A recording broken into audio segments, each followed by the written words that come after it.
మనసులో భయాలన్నీ మరిచిపో, మగతలో మరో లోకం తెరుచుకో, కలలతో ఉషా తీరం వెతుకుతూ నిదరతో నిశారాణి నడిచిపో.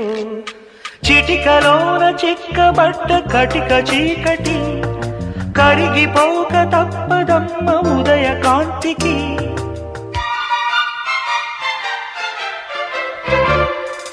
జామురాతిరి జాబిలమ్మ జోల